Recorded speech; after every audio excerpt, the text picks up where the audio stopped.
Imagine estar diante de um exército invisível, operando nas sombras, influenciando nações, pessoas e até pensamentos. Eles são mencionados nas Escrituras como agentes do mal, inimigos de Deus e da humanidade. Mas quem são eles? Como atuam no mundo espiritual e na vida das pessoas? Hoje, vamos mergulhar nos relatos bíblicos e entender a atuação dos seres malignos mencionados na Palavra de Deus. O mais conhecido entre esses seres é Lúcifer, que antes de sua queda era um querubim ungido.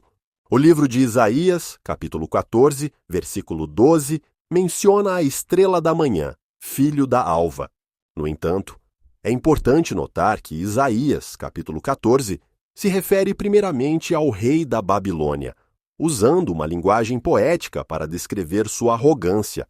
Contudo, esse texto é frequentemente associado à queda de Satanás, por causa de passagens como Ezequiel, capítulo 28, versículos 12 ao 17, que descrevem a queda do rei de Tiro com características que vão além de um mero governante humano. Lúcifer caiu por causa do orgulho, querendo ser semelhante ao Altíssimo, como está escrito em Isaías, capítulo 14, versículos 13 e 14. Como resultado, foi expulso da presença de Deus e tornou-se Satanás, o adversário e acusador, conforme Apocalipse, capítulo 12, versículos 9 e 10. Jesus declarou que ele é o pai da mentira, em João, capítulo 8, versículo 44, e que veio para roubar, matar e destruir, em João, capítulo 10, versículo 10. Ele anda como um leão rugindo, buscando a quem possa devorar, de acordo com a primeira carta de Pedro, capítulo 5, versículo 8. Outro nome mencionado nas Escrituras é Beelzebu. Em Mateus, capítulo 12, versículo 24, os fariseus acusam Jesus de expulsar demônios pelo poder de Beelzebu, chamado de príncipe dos demônios. Esse nome tem origem no deus Baal-zebub, adorado pelos filisteus, como relatado em 2 Reis, capítulo 1, versículo 2.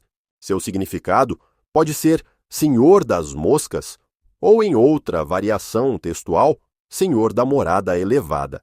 Na tradição judaica posterior, Beelzebu passou a ser associado a um dos principais demônios. Seu papel, segundo a Bíblia, está ligado à idolatria e ao engano espiritual. No Evangelho de Marcos, capítulo 5, versículo 9, Jesus encontra um homem possesso por múltiplos espíritos malignos. Quando perguntado, o demônio responde: "Meu nome é Legião, porque somos muitos." O termo legião referia-se a uma unidade militar romana composta por milhares de soldados. Isso indica que aquele homem estava tomado por uma grande quantidade de espíritos malignos. Ele vivia entre os sepulcros, autodestrutivo e atormentado, até que Cristo o libertou, demonstrando que o poder de Deus está acima de qualquer força demoníaca, conforme Marcos, capítulo 5, versículos de 1 a 20. A Bíblia nos dá várias pistas sobre a ação dos espíritos malignos. No primeiro livro de Timóteo, capítulo 4, versículo 1, Paulo alerta que nos últimos tempos alguns apostatarão da fé, dando ouvidos a espíritos enganadores e doutrinas de demônios. Isso mostra que os demônios atuam, promovendo heresias e enganos religiosos. Em Lucas, capítulo 13, versículo 11, uma mulher estava encurvada havia 18 anos devido a um espírito de enfermidade e Jesus a libertou. Embora nem todas as doenças tenham origem demoníaca, algumas são causadas diretamente por espíritos malignos. No livro de Daniel, capítulo 10, versículo 13, um anjo menciona que o príncipe do reino da Pérsia resistiu a ele por 21 dias. Esse príncipe não era um governante humano, mas uma entidade espiritual maligna que exercia influência sobre aquele império. Isso indica que demônios atuam nos bastidores da política e da história. Em 2 Coríntios, capítulo 11, versículo 14, Paulo alerta que Satanás se transforma em anjo de luz, ou seja, pode enganar as pessoas com aparências enganosas. Muitos espíritos malignos se apresentam como guias espirituais ou mestres da verdade, mas seu objetivo é afastar as pessoas de Deus. Em Efésios, capítulo 6, versículo 12, está escrito que nossa luta não é contra carne e sangue, mas contra principados, potestades, dominadores deste mundo tenebroso e forças espirituais da maldade.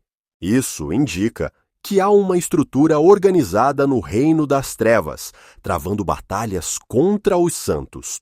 A palavra de Deus nos dá as ferramentas necessárias para resistirmos ao maligno. Efésios, capítulo 6, versículos de 11 a 18, descreve a armadura espiritual que o crente deve usar para resistir às ciladas do diabo. O capacete da salvação, a couraça da justiça, o escudo da fé, a espada do Espírito, que é a palavra de Deus, entre outros elementos, são essenciais para vencer a batalha espiritual. Em Mateus, capítulo 17, versículo 21, Jesus menciona que certos tipos de espíritos malignos só podem ser expulsos por meio de oração e jejum. Isso mostra a importância da vida de consagração. Em Tiago, capítulo 4, versículo 7, está escrito: Sujeitai-vos, pois, a Deus, resisti ao diabo, e ele fugirá de vós. O segredo para vencer é primeiro estar submisso a Deus. Em João, capítulo 8, versículo 32, Jesus diz: E conhecereis a verdade, e a verdade vos libertará. A verdade da palavra de Deus é a arma mais poderosa contra o engano de Satanás. Os demônios são reais e operam no mundo espiritual, buscando destruir vidas e afastar as pessoas de Deus. No entanto, a Bíblia deixa claro que Cristo já venceu o diabo e seu reino, conforme Colossenses, capítulo 2, versículo 15. Aqueles que estão em Cristo têm autoridade sobre todo o poder do inimigo, segundo Lucas, capítulo 10, versículo 19. Você já ouviu falar desses nomes antes? Conhece outras histórias bíblicas sobre a atuação dos demônios? Deixe seu comentário e compartilhe este vídeo para que mais pessoas conheçam a verdade. Nos vemos no próximo estudo.